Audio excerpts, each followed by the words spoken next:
الحمد للہ رب العالمین الصلاۃ والسلام علی خاتم النبیین وعلی آلہ وصحبہ اجمعین اما بعد فاعوذ باللہ من الشیطان الرجیم بسم اللہ الرحمن الرحیم قال اللہ تعالی فی سورۃ رعد والذین آتیناہم الکتاب یفرحون بما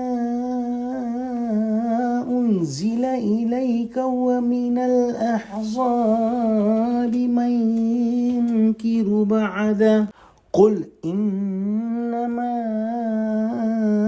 أمرت أن أعبد الله ولا أشرك به إليه أدعو وإليه مآب۔ ترجمہ: اور جن لوگوں کو ہم نے کتاب دی ہے وہ اس کتاب سے جو تم پر نازل ہوئی ہے خوش ہوتے ہیں، اور بعض فرقے اس کی بعض باتیں نہیں بھی مانتے۔ کہہ دو کہ مجھ کو یہی حکم ہوا ہے کہ خدا ہی کی عبادت کروں اور اس کے ساتھ کسی کو شریک نہ بناؤں۔ میں اسی کی طرف بلاتا ہوں اور اسی کی طرف مجھے لوٹنا ہے۔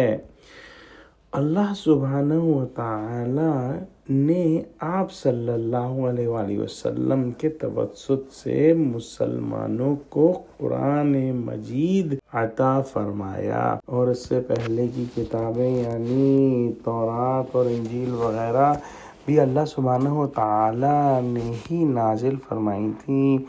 یہود و نصارہ اور مسلمان سب اس قرآن سے خوش ہیں جو آپ صلی اللہ علیہ وسلم پر نازل ہوا۔ مسلمانوں کا خوش ہونا تو ظاہر ہے کہ وہ اس کتاب کو فلاح دارین کی کلید جانتے تھے۔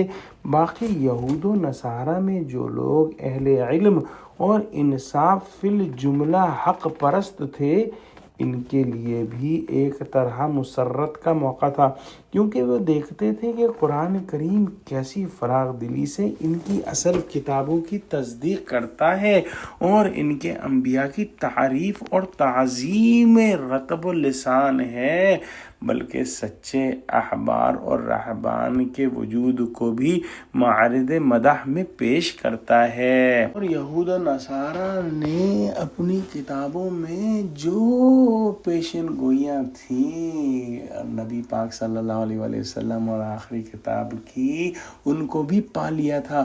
لہٰذا سچے دل یہود و نصارہ نے قرآن کو قبول کیا اور اس سے خوش ہوئے اور مشرف با اسلام ہوئے، لیکن بدقسمتی سے زیادہ تعداد ان یہود و نصارہ کی تھی جنہوں نے قرآن کو جانتے بوجھتے رد کیا۔ اس کے ساتھ ساتھ مشرکین مکہ نے بھی پہل تو بہت قرآن کو رد کیا، لیکن اللہ سبحانہ و تعالی کی رحمت کے سائے میں جملہ عرب میں اسلام کا بول بالا ہوا۔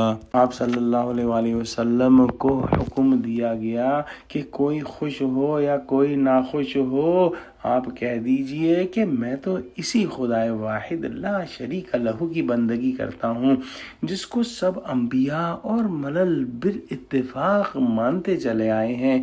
اسی کے احکام و مرضیات کی طرف ساری دنیا کو دعوت دیتا ہوں اور خوب جانتا ہوں کہ میرا انجام اسی کے ہاتھ میں ہے۔ میں اسی کی طرف رجوع کرتا ہوں، وہی میرا ٹھکانہ ہے اور وہی مجھ کو آخر کار غالب و منصور اور مخالفین کو مغلوب و رسوا کرے گا۔ لہٰذا کسی کے خلاف و انکار کی مجھے قطعاً پرواہ نہیں۔ دعا کرتے ہیں کہ اللہ سبحانہ و تعالی ہم کو قرآن کا فہم عطا فرما، ہم کو سچوں سے جوڑے، ہم کو صراط مستقیم اور توحید پر چپکا دے۔ یا اللہ مسلمانوں کو متحد فرما دے، آمین۔ وآخر دعوانا الحمد للہ رب العالمین، والسلام علیکم ورحمۃ اللہ وبرکاتہ۔